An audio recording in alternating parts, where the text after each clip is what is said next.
Hello बच्चों, आज हम लोग स्टार्ट कर रहे हैं। कुछ कंबाइंड क्वेश्चन हम लोग देखेंगे जो जेईई मेन से ट्रिपल ई में पिछले वर्षों में पूछे गए हैं, जैसा कि आप देख पा रहे हो। ठीक है बच्चों, इससे पहला क्वेश्चन जो है वो कह रहा है कि निम्न में से किस यौगिक के अणु में बंध कोण जो है वो न्यूनतम होगा। क्लियर है बच्चों? अब देखिए, ठीक है बच्चों, जब ऐसे प्रॉब्लम आते हैं बच्चों, इसमें बॉन्ड एंगल की बात की जाती है बच्चों, ठीक है ना। तो कॉन्सेप्ट ये कहता है आपका कि ऐसे प्रॉब्लम को सॉल्व करने के लिए सबसे पहला आपका काम होना चाहिए हाइब्रिडाइजेशन स्टेट निकालना चाहिए। ठीक है ना, अगर बॉन्ड एंगल का प्रॉब्लम आता है, ठीक है, तो पहले आप हाइब्रिडाइजेशन स्टेट निकाल लीजिए। हाइब्रिडाइजेशन स्टेट जब निकाल लेंगे, ठीक है, तो उससे एक आइडिया लग जाएगा, ठीक है, बॉन्ड एंगल का।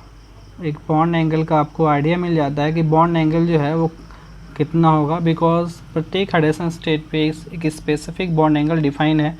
जैसे आप कहते हो कि sp है तो 180 आएगा, sp2 है तो 120, sp3 है तो आपका हो जाएगा 100.5 डिग्री।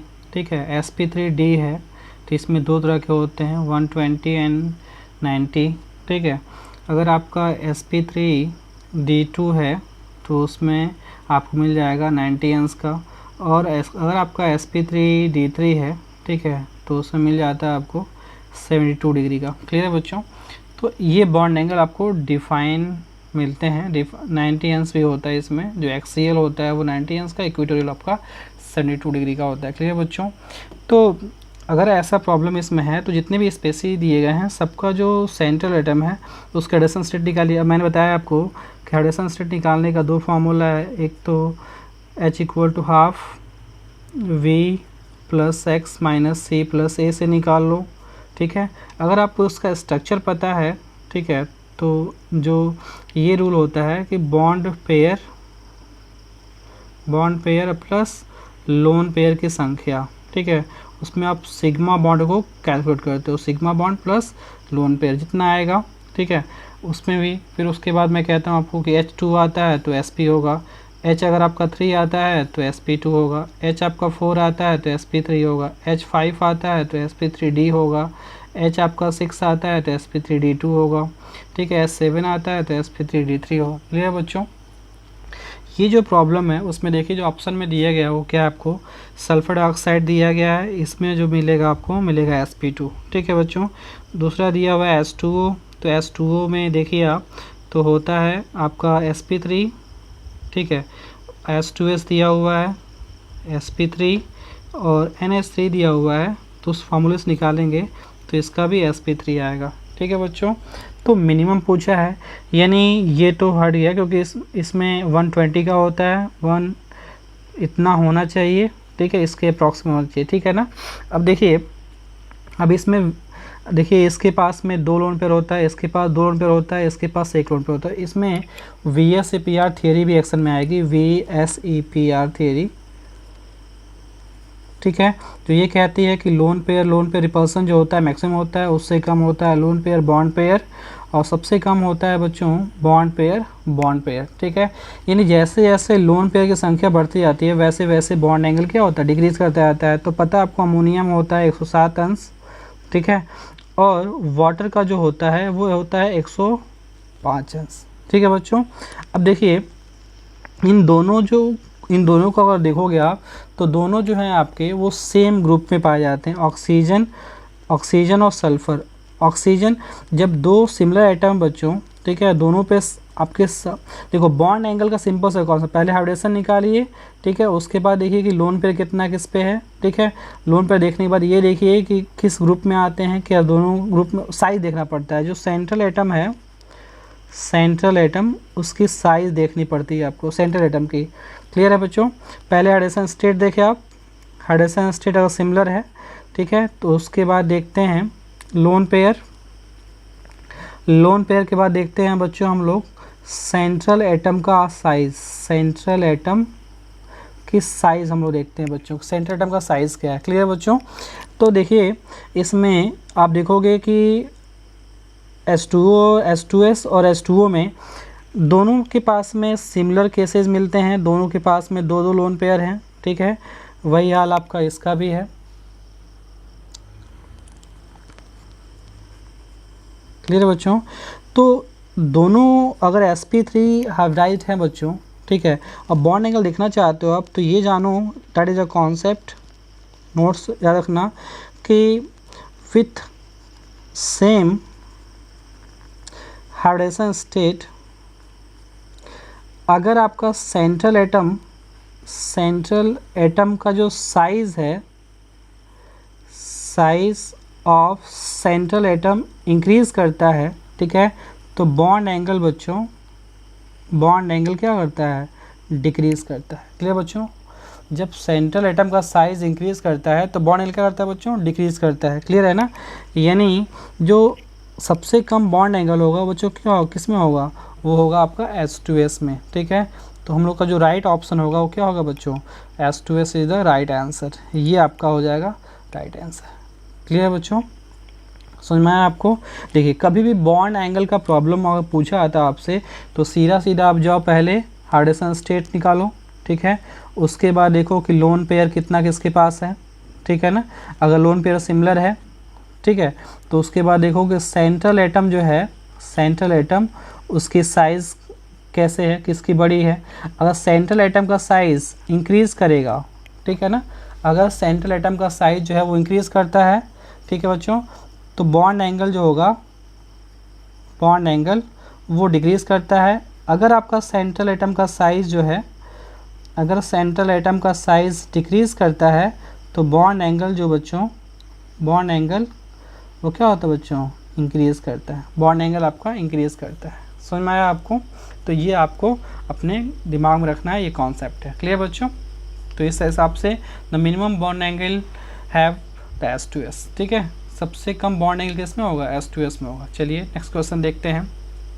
अगला क्वेश्चन है बच्चों, पूछा जा रहा है आपसे कि एक ईथर जो एक अल्कोहल से अधिक वाष्पशील है तथा आणविक सूत्र समान है, क्लियर है, तो इसका कारण निम्न है, ठीक है। इसमें रीजन देना है बच्चों। देखो ये होता है आपका ईथर और ये होता है अल्कोहल, ठीक है बच्चों।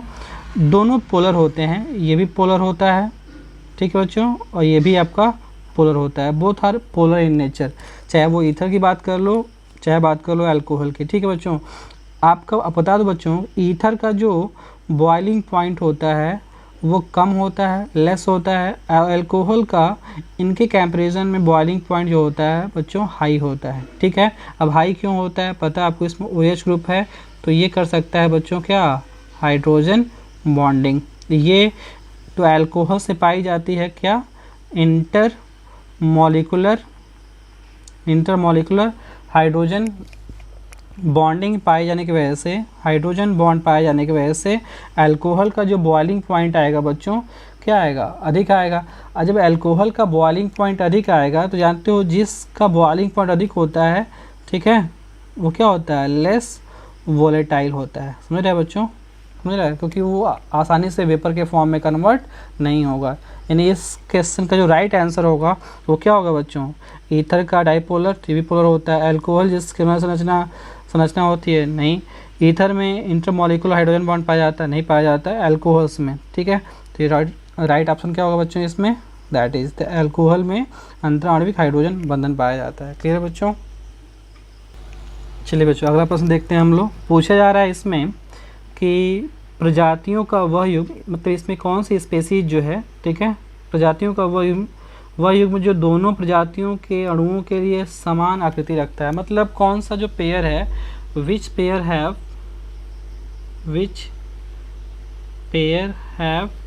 हैज सिमिलर शेप किसका है, ठीक है बच्चों। अब देखिए तो मैंने कहा शेप निकालना है बच्चों, तो फिर वही चीज़ आ गई इसमें, हाइब्रिडेशन का कॉन्सेप्ट आ गया। क्लियर बच्चों, शेप निकालना है। अब देख लीजिए इसमें CF4 है और SF4 है, नहीं हो सकता, ये टेट्राहाइड्रल sp3 होगा, इसमें होगा sp3d, ठीक है बच्चों, हो ही नहीं सकता इसमें। क्लियर है ना, नहीं हो सकता। इसमें देखिए XCF2, ठीक है, SCO2, ये होता है sp, ठीक है, और इसमें जो होता है बच्चों वो होता है XeF2, इसमें होता है sp3d2। क्लियर बच्चों? कैसे निकालोगे इसको? तो देखो ये लोन पेयर, एक लोन पेयर, दूसरा लोन पेयर, तीसरा लोन पेयर और एक फ्लोरीन ऊपर एक फ्लोरीन नीचे, ठीक है। तो इसका जो शेप आएगा बच्चों वो आएगा लीनियर, ठीक है, क्योंकि इसमें से हम लोग क्या करेंगे, जब हम लोग ज्योमेट्री से शेप लिखते हैं बच्चों तो हम लोग लोन पेयर को हटा के सोचते हैं, ठीक है, लीनियर शेप। और कार्बन डाइऑक्साइड जो है बच्चों इसका भी जो शेप होता है, ठीक है, sp होने की वजह से ये कैसा होता है बच्चों, लीनियर होता है, ठीक है ना। इसमें देखिए BF, आपको मन में BF3, तो ये बच्चों sp2 होता है, sp3 होता है, ठीक है। तो ये देखिए जो आपका अगला इसमें जो ऑप्शन है, ठीक, इसमें देखिए BF3, तो BF3 आपका ऐसा हो गया, ठीक है। और PCl3 जो इसमें दिया हुआ है तो lone pair Cl Cl Cl, ठीक है। तो ये होता है ट्राइगोनल प्लेनर होता है, ठीक बच्चों। और ये जो होता है इसका जो शेप देखोगे आप, शेप, इसका शेप होता है पिरामिडल शेप होता है, ठीक है ना, that is a pyramidal shape, that is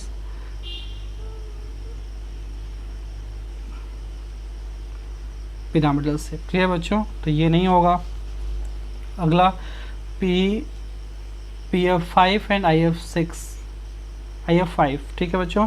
तो PF5 वैसे हम लोग को मिल चुका है, that is the right answer. Clear बच्चों? ये राइट आंसर, क्योंकि इसमें ये भी लीनियर शेप में है, शेप ज्योमेट्री पूछा, शेप पूछा गया है, ठीक है। तो ये भी लीनियर शेप में है, ये भी क्या है बच्चों, लीनियर शेप में है। क्लियर बच्चों? आप इसको भी चेक कर सकते हो, कैसे, हाइड्रेशन स्टेट से चेक कर सकते हो, उसके बाद उसमें लोन पेयर है, बॉन्ड पेयर है, देख करके आप निकाल सकते हो। क्लियर बच्चों? अगला क्वेश्चन देखिए, अगले क्वेश्चन में क्या कहा गया है आपसे, कहा गया है कि निम्न में से किन अणुओं के युग्म में दोनों सदस्य जो हैं वो द्विध्रुव आघूर्ण रखते हैं, मतलब जिनका नेट डाइपोल जो है बच्चों, ठीक है, वो नॉट इक्वल टू 0 है। क्लियर है ना? हमारा आपको कह रहा है कि ऐसे कौन से मॉलिक्यूल हैं, ठीक है, जिसका नेट डाइपोल आप देखोगे तो कुछ ना कुछ मिलेगा आपको, ठीक है। अब देखो बच्चों, ये डिपेंड करता है शेप पे, ठीक है, नेट डाइपोल जो होता है वो डिपेंड करता है शेप पे। तो SiF6 में क्या होता है कि ये F, ठीक है बच्चों। तो इसका इधर, तो ये मिलके आपका, अब जानते हो डाइपोल मोमेंट जो होता है ये एक वेक्टर क्वांटिटी होती है, तो इसका इधर, इसका डायरेक्शन इधर है, तो ये जो क्रिएट करेगा उसको ये मिले कैंसिल कर देंगे, ठीक है। और NO2 की बात करते हैं बच्चों, तो NO2 में भी देखो ये डाइमर है आपका,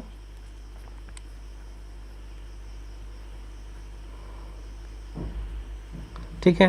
तो इसका भी जो म्यू नेट होगा बच्चों, क्लियर है, वो क्या होगा, वो आपका दोनों का देखना है बच्चों, ठीक है। तो इसका कुछ हमको मिल सकता है, बट लेकिन हम इसका देखेंगे CO2 का, क्लियर है।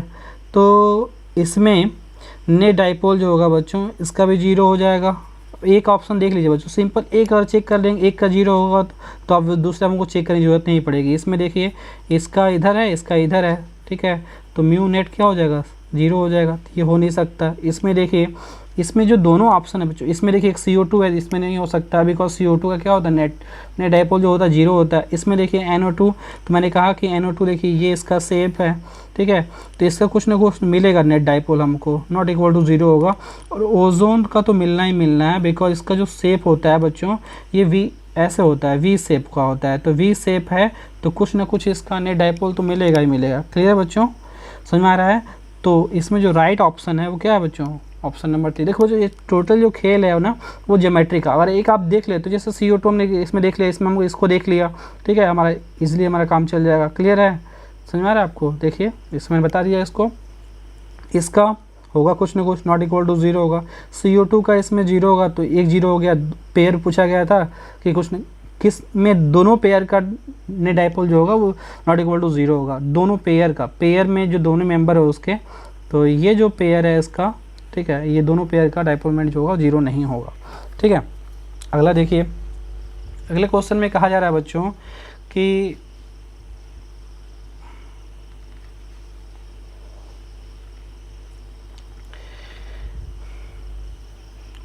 अगला जो क्वेश्चन है बच्चों, इसमें कहा जा रहा है कि H2S NH3 BF3 SiS3 में बॉन्ड एंगल का सही क्रम मतलब छोटा से स्मॉलर से, ठीक है ना, बिगर की तरफ जाना है। ठीक है बच्चों, तो हमको देखना है कि बॉन्ड एंगल जो है वो कैसे इंक्रीज़ कर रहा है। कि इसमें आपके ऑप्शन देखिए बच्चों, H2S, ठीक है, इसमें बच्चों होगा sp3, ठीक है, NH3 sp3 BF3 sp2, ठीक है, SiH4 sp3, ठीक है बच्चों, आप निकाल सकते हो, जो फॉर्मूला मैंने बताया आपको उसे निकाल सकते हो। ठीक है, अब देखिए सबसे छोटे से हमको बढ़ना है। ठीक है बच्चों, तो sp3 अब देखिए इनके पास लोन पेयर कितना है। ठीक है, H2S के पास 2 लोन पेयर होता है, इसके पास 1 लोन पेयर होता है, इसके पास एक भी नहीं होता है।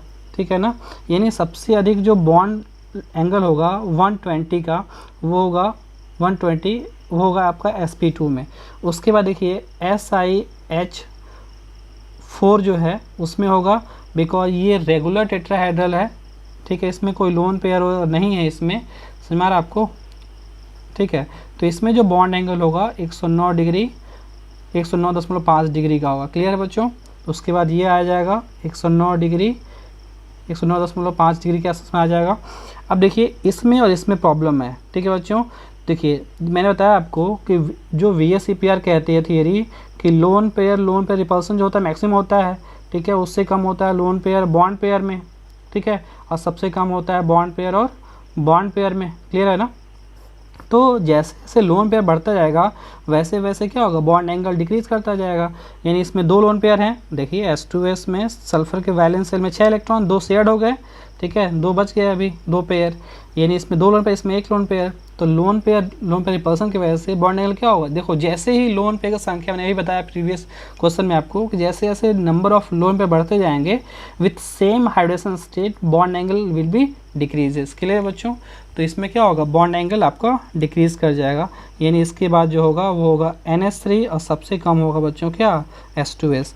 यानी जो राइट ऑप्शन होगा उसमें आपको देखना है सबसे कम H2S में, उससे अधिक अमोनिया में, उससे अधिक SiF4 में और उससे अधिक आपका BF3 में। तो कौन ऑप्शन सही होगा बच्चों, H2S अमोनिया, H2S अमोनिया, ये हो जाएगा बच्चों। That is the option number 3 is the right option. Clear है बच्चों। चलिए अगला देखते हैं हम लोग। अब पूछा गया बच्चों NO में बॉन्ड ऑर्डर जो है, ठीक है, क्वेश्चन देखिए, NO में बॉन्ड ऑर्डर जो है वो 2.5 है, जबकि NO2 में, मैं लिख देता हूँ, NO में जो बॉन्ड ऑर्डर है वो है 2.5, ठीक है, और NO पॉजिटिव में जो बॉन्ड ऑर्डर है बच्चों वो है 3।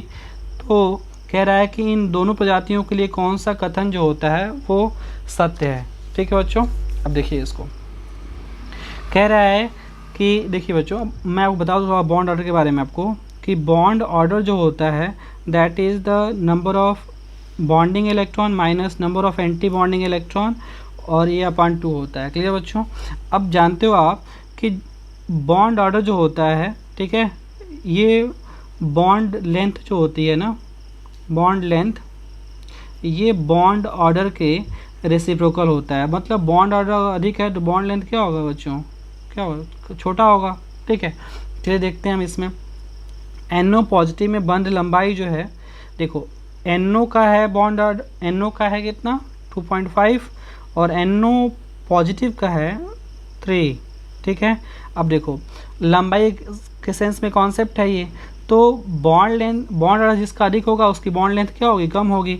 तो देखिए NO में बंध लंबाई जो होगी वो NO की अपेक्षा अधिक होगी, NO में अधिक होगा। ठीक है, NO की अपेक्षा, ठीक है, गलत है ना ये देखिए सेकेंड, NO में बंध लंबाई जो होगी NO की अपेक्षा, NO में बंध लंबाई जो होगी, NO की बंध लंबाई NO की अपेक्षा अधिक होगी। ये आपका ऑप्शन सही होगा बच्चों। देखिए क्योंकि इसकी बंध लंबाई, बॉन्ड ऑर्डर इसका कितना है, इसका बॉन्ड ऑर्डर 2.5 है। ठीक है, 2.5 है तो कम है, ये अधिक है, तो बॉन्ड लेंथ क्या होगी, इसकी अधिक होगी। यानी ये ऑप्शन बच्चों क्या होगा, सही होगा। ठीक है, अगला क्वेश्चन देखिए, सिंपल सा आपको देखना है बच्चों, जब बॉन्ड अधिक होता है तो बॉन्ड ऑर्डर क्या होगा, कम होगा। ठीक है, तो इसका जो बॉन्ड ऑर्डर है वो अधिक है, ठीक है। तो इसकी बॉन्ड लेंथ क्या होगी, तो इसकी बॉन्ड लेंथ, इसमें जो बॉन्ड लेंथ होगी, बॉन्ड लेंथ वो क्या होगी, लेस होगी। ठीक है, इसमें बॉन्ड लेंथ जो होगी थोड़ी हाई होगी, ज़्यादा होगी। क्लियर बच्चों। अगला क्वेश्चन देखिए, अगला क्वेश्चन है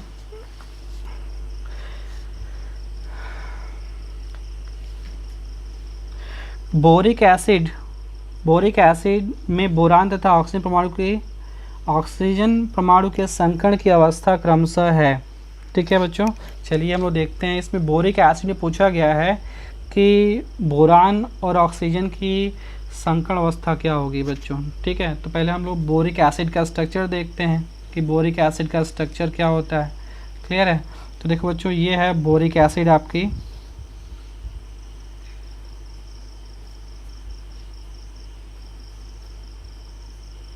क्लियर है ना। बोरान, तो ये हो जाएगा आपका sp2 सिग्मा सिग्मा सिग्मा, क्या हो जाएगा बच्चों, इसका देखो बोरान 5 2 एंड 3 वैलेंस में इलेक्ट्रॉन थे, तीनों आपके सिग्मा बॉन्ड, और इसके पास लोन पेयर।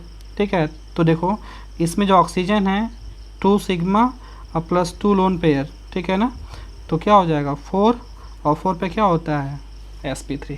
ठीक है बच्चों, यानी इसमें क्या आएगा, इसका देखिए कौन सा ऑप्शन हो जाएगा, बोरान का हो जाएगा इसमें, बोरान तथा ऑक्सीजन, तो बोरान का sp2 और ऑक्सीजन का sp3, ऑप्शन नंबर सेकेंड सही होगा, बोरान का sp2 एंड ऑक्सीजन का sp3। ठीक है, चलिए नेक्स्ट देखते हैं हम लोग क्वेश्चन। कह रहा है कि निम्नलिखित में किसकी संरचना समचतुष्फलकीय होती है बच्चों। देखो बच्चों, समचतुष्फलकीय संरचना के बारे में ये कॉन्सेप्ट होता है, ठीक है, कि अगर सभी बॉन्ड पेयर हैं, ठीक है ना, सभी क्या हैं, बॉन्ड पेयर हैं और सिमिलर एटम हैं, ठीक है, तो क्या होगा, वो संरचना आपकी समचतुष्फलकीय होगी। क्लियर है बच्चों। अब देखिए, जो समचतुष्फलकीय संरचना रखने वाले स्पेसीज हैं, देखो बच्चों पूछा गया इसमें जो कि इसमें से किसकी जो है वो समचतुष्फलकीय संरचना है। तो बच्चों समचतुष्फलकीय रेगुलर टेट्राहेड्रल होने के लिए, रेगुलर टेट्राहेड्रल स्ट्रक्चर होने के लिए पहले तो जो सेंट्रल एटम है उसके एडिशन स्टेट होनी चाहिए sp3। ठीक है, और जो साइड एटम होने चाहिए बच्चों, साइड एटम, ठीक है, वो सब क्या होना चाहिए बच्चों, वो सिमिलर होने चाहिए, वो सब एक ही जैसे होने चाहिए। समझ में आ रहा है आपको, क्लियर है ना। तो इसमें देखिए ये होगा नहीं, ठीक है, क्योंकि इसका एडिशन सेट निकालो आप। ठीक है, तो इसमें 8 और +4, ठीक है ना, 12 से 2 डिवाइड कर दो, sp3d2 आएगा इसमें। ठीक है, इसमें देखो SF इसमें आएगा, SF4 में आएगा, sp3d आएगा आपका। BF4 जो है ये होगा आपका राइट आंसर, क्योंकि इसमें आएगा sp3, और देखो चारों जो है बच्चों इसमें वो क्या है, फ्लोरीन है। ये अब इसको देखो बच्चों, ये जो NiCN4 देख रहे हो ना आप, ये कोऑर्डिनेशन कॉम्प्लेक्स में आप स्टडी करते हो इसको, और इसमें जो पाई जाएगी एडिशन स्टेट वो पाई जाएगी DsP2। क्लियर है ना, ये टेट्राहेड्रल कॉम्प्लेक्स नहीं होता है बच्चों। क्लियर है ना, समझ में आया आपको। ये आपको वहाँ पे लिगेंड फील्ड थ्योरी समझाया जाएगा आपको, स्ट्रॉन्ग फील्ड लिगेंड होता है, तो ये इसमें आपका ये पाया जाएगा, DsP2 एडिशन पाई जाएगी इसमें। क्लियर है, समझ में आया आपको। चलिए अगला क्वेश्चन देखिए, इसमें कह रहा है कि निम्न में से किस में sp2 संकेत कार्बन नहीं होते हैं। देखो बच्चों, पहला जो है एसीटोन है, तो एसीटोन जो है वो CH3 CO CH3, तो इसमें नहीं होते हैं, तो इसमें ये sp2 होता है, आप निकाल के देख सकते हो। ठीक है, एसिटिक एसिड देखो तो एसिटिक एसिड में ये sp3 होता है, sp3 बगल वाला जो होता है एसिटिक एसिड में ये sp2 होता है। क्लियर बच्चों। एसीटोनाइट्राइल, ठीक है, CH3COCN,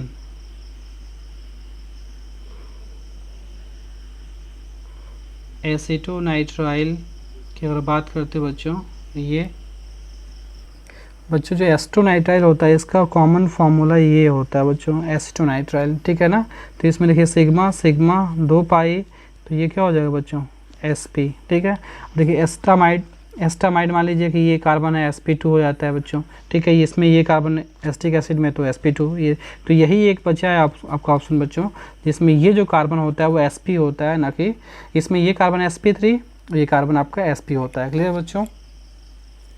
अगला क्वेश्चन है बच्चों, आयनिक यौगिक की जालक ऊर्जा निर्भर करती है।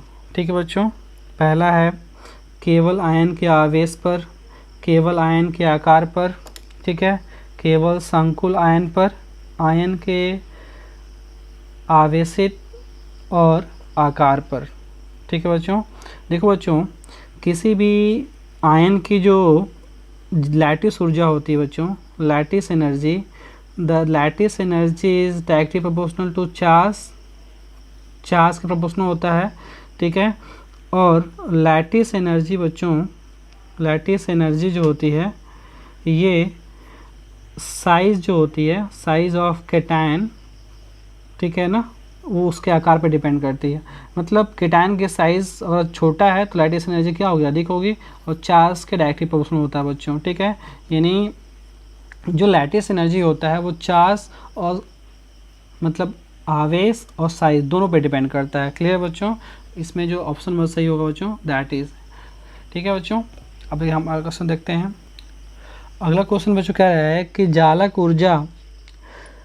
जालक ऊर्जा तथा अन्य मान्यता के आधार पर निम्न में से किस क्षार धातु क्लोराइड का गलनांक जो होगा वो सबसे अधिक होगा। ठीक है बच्चों, अब देखिए इसमें जो आपके आयनिक कंपाउंड दिए गए हैं, that is the lithium chloride, sodium chloride, ठीक है, पोटेशियम क्लोराइड और RbCl। तो इसमें बच्चों देखो एनायन जो है ना, एनायन वो सब में कॉमन है और क्या है बच्चों, क्लोराइड आयन है। क्लियर है बच्चों, लेकिन जो पॉजिटिव आयन है, जो केटायन है इसमें, केटायन, वो देखिए केटायन कौन कौन सा इसमें, केटायन आप देखोगे तो इसमें केटायन लिथियम आयन है, सोडियम आयन है, पोटेशियम आयन है और रुबिडियम आयन है बच्चों।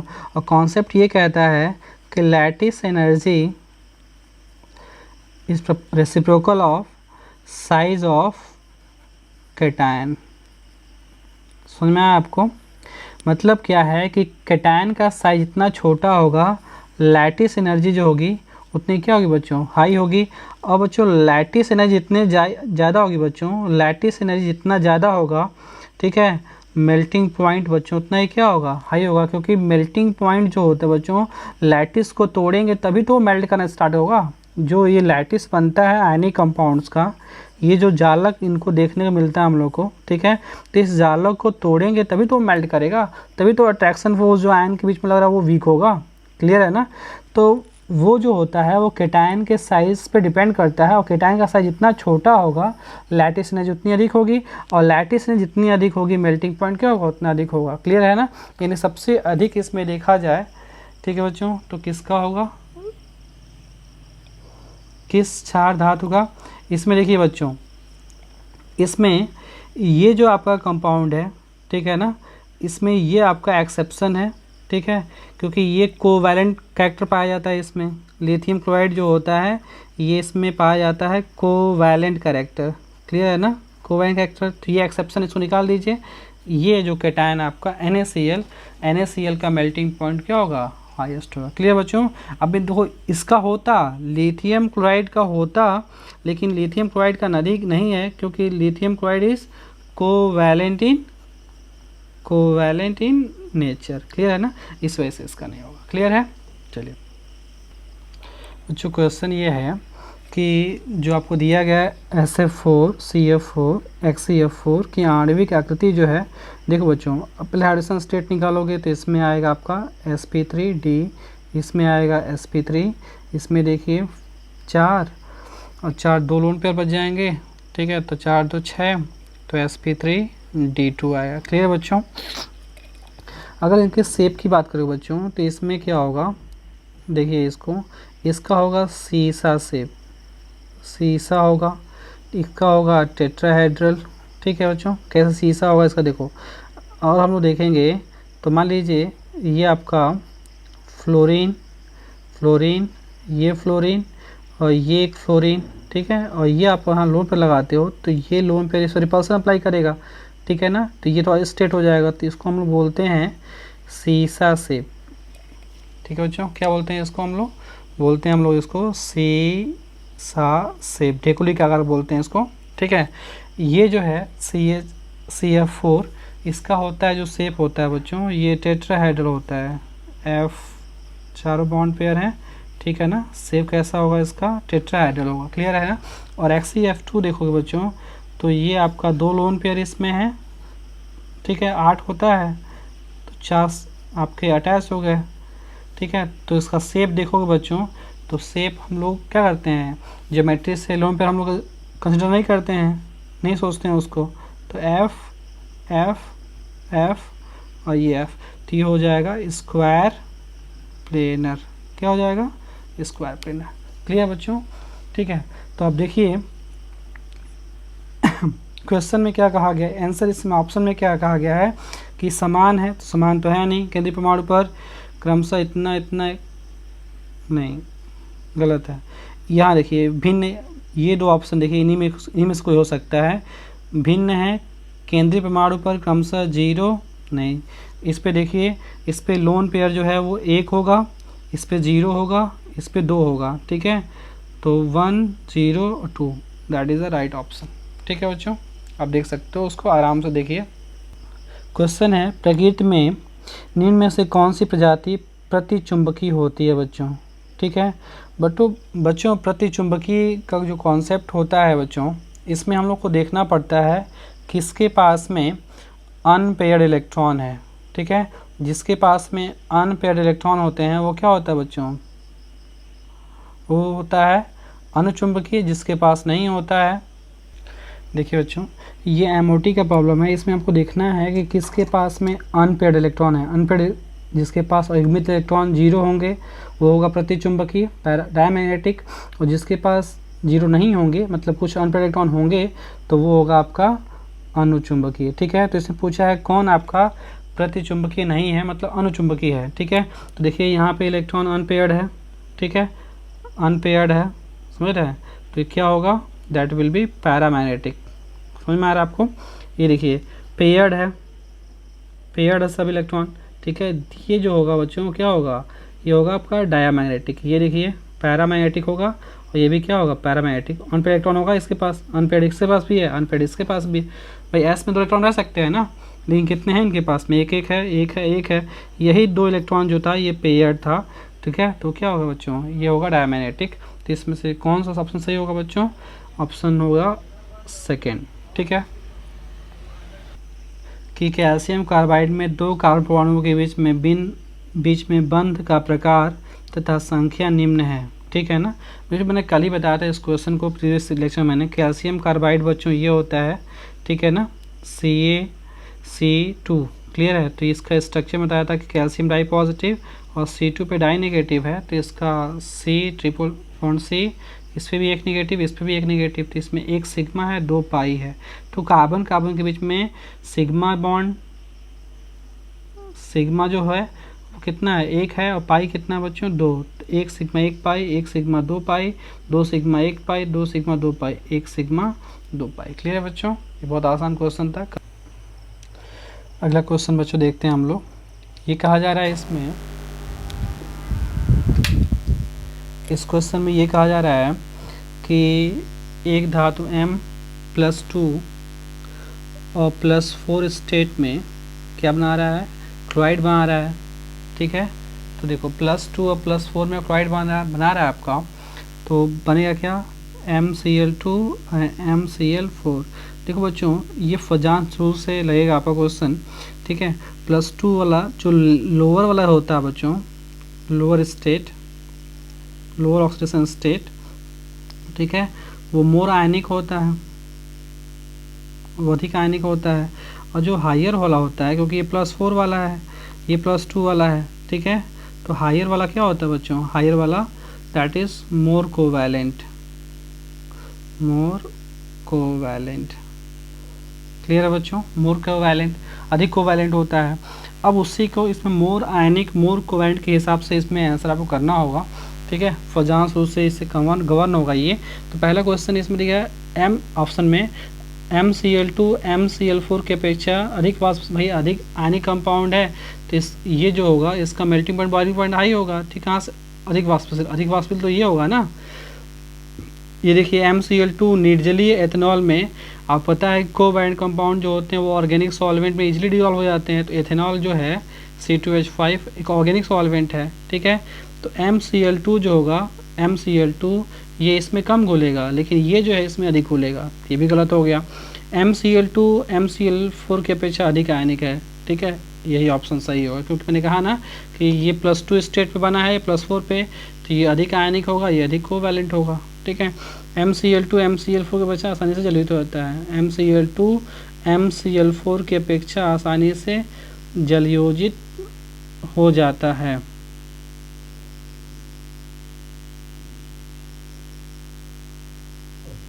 ठीक है बच्चों, ये एक ही सिंगल ऑप्शन क्वेश्चन है बच्चों, ठीक है, इस वजह से हम लोग कहते हैं आयनिक कंपाउंड है, तो इसको इसमें ये भी सही होना चाहिए था।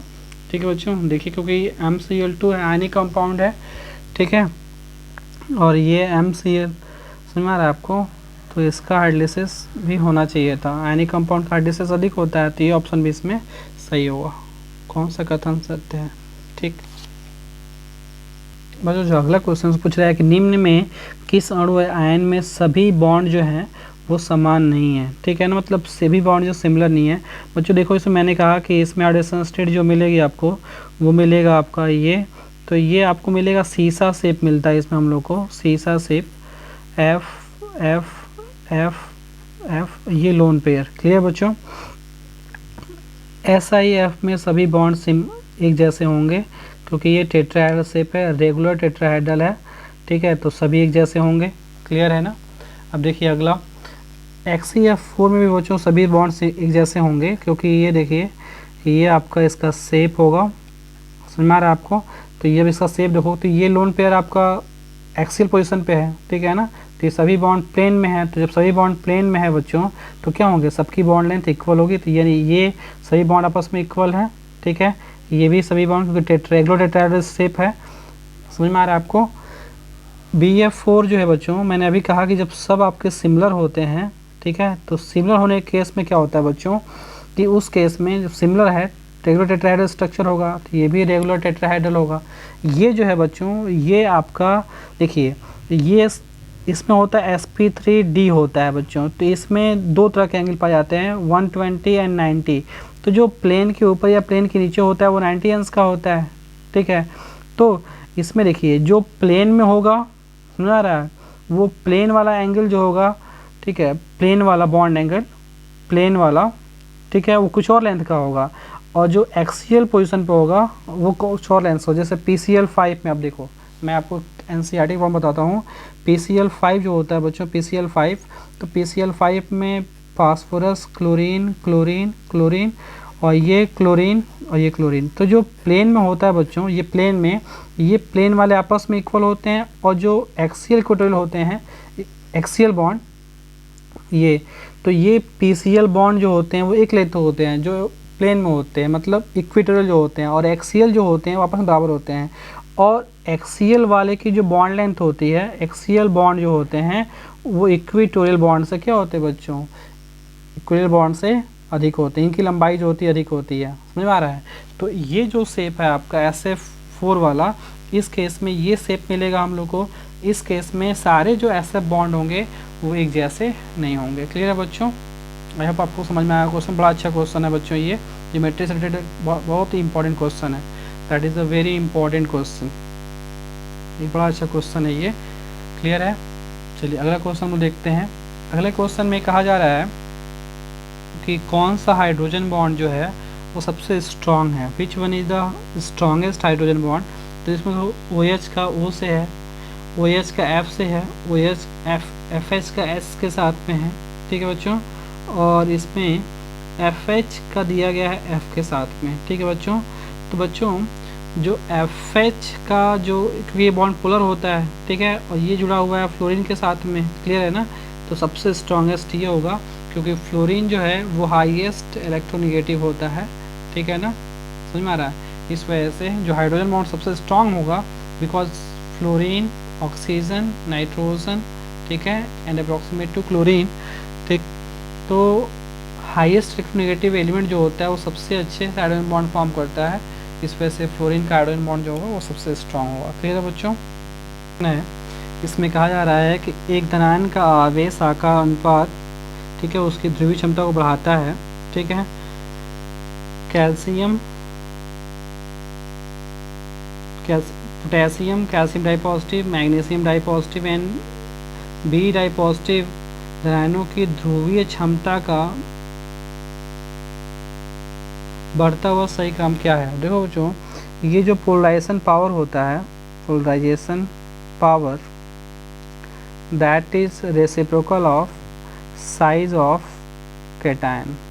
कैटायन का साइज बच्चों जितना छोटा होता है, ठीक है बच्चों, जो पोलराइजेशन पावर जो होता है उतना अधिक होता है। तो इसमें जो सबसे छोटा होगा बच्चों वो होगा बी डाई पॉजिटिव, उसके बाद जो होगा बच्चों Mg डाई पॉजिटिव, ठीक है। उसके बाद बच्चों होगा इसमें कैल्शियम, ठीक है, और उसके बाद होगा बच्चों नहीं, इसमें कैल्शियम होगा, उसके बाद होगा पोटेशियम, ठीक है बच्चों। साइज़ का जो क्रम होगा वो ये मिलेगा हम लोग को, ठीक है। तो साइज़ सबसे छोटा, इसमें ऑप्शन कौन सही होगा बच्चों, ऑप्शन होगा बेरिलियम किसमें लास्ट में दिया गया है, ये ऑप्शन सही होगा इसमें, ठीक है। तो जो सबसे छोटा होगा उसका सबसे अधिक होगा, और सबसे बड़ा होगा उसका सबसे कम होगा। क्लियर है ना। तो इसमें option number first is the right option. Clear है। अब देखिए हम लोग अगला क्वेश्चन देखते हैं।